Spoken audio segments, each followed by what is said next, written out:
of taxes on our households at the top would ease our fiscal crisis and make our debt look drop. Sequestration, such an odd name, and I think it confuses people. So we prefer to use the term across the board cuts. I think those cuts are going to have very serious effects on our children, especially those of school age and preschool age. $43.5 million loss for K to 12 education, affecting 101,000 students in 175 of our 200 schools. We are in danger of losing upwards of 800,000 additional jobs. At this time, can we afford to put 800,000 people out of work?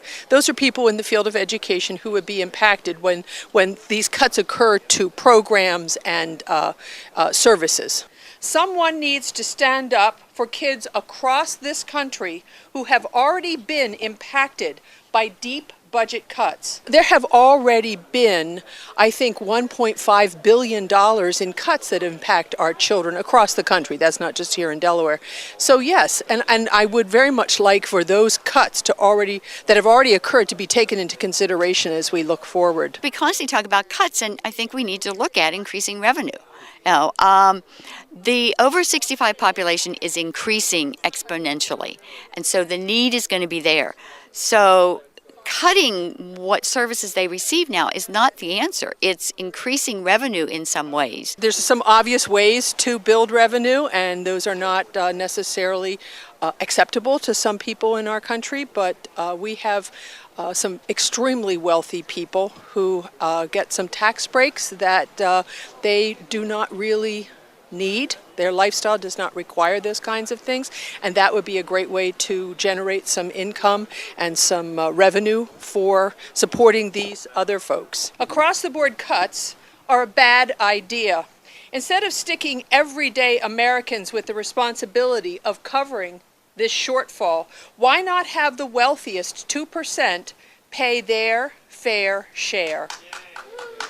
While I'm not interested in throwing money at any problem, I think there has to be a conversation that looks at that balance between cutting, cost cutting and watching your spending, and building revenue to support the programs that you value. If we want to support our seniors, we need the revenue to do that. There are ways to raise the revenue, and one of them is to make certain that everyone is paying their fair share. Letting the Bush-era tax cuts expire on those making over $250,000 would help that. Yay. Make the wealthy tax rates fair, that's how we'll save Medicare. Make the wealthy Medicare is very important for people over 65. And I think the challenge or the question that seems to come up is talking about privatization of it. And I do not think that would be a good idea. Sequestration needs to be off the table for our seniors.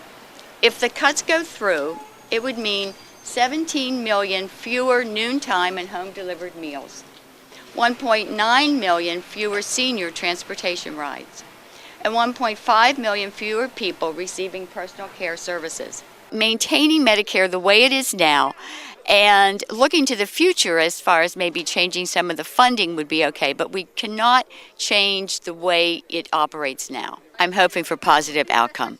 I think compromise is where we need to go, and hopefully the American people have delivered that message, is that we want you to compromise.